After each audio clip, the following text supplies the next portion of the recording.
Okay, how the hog farm came to be.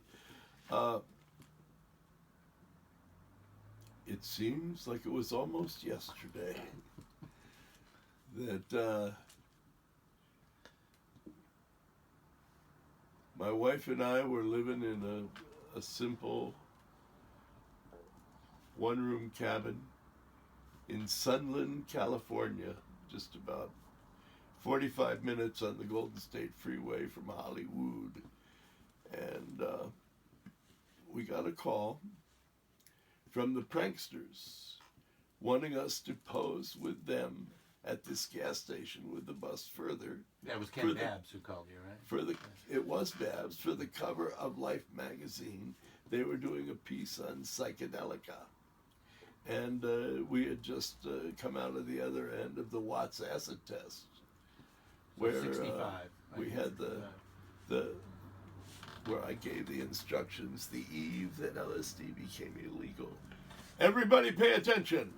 The Kool-Aid on the right is for the kids. The Kool-Aid on the left is the electric Kool-Aid. Nudge, nudge. You know what I mean? Now let's review. For the kids, electric. And I went over it about 12 times.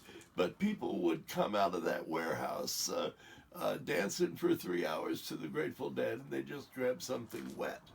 And wet was a couple hundred micrograms a swallow, and the whole place started melting down. And that's when this chick started freaking out and going, "Who cares? Who cares?" And Ken Babs was at house. He took the best microphone in existence and stuffed it down her craw and into everybody's DNA. Who cares? And I crawled to him like I said, "Some sister is freaked out, and we need to glue her together, and I'll meet you where she is." And I set out in my quest to find this dear young lady who has gone amok, and finally in a little side room there she was, and about 14 people around her, some of which I recognized, and who cares? We joined hands. She stopped screaming. She turned into jewels and light. We turned into jewels and light. And that's when I passed the acid test.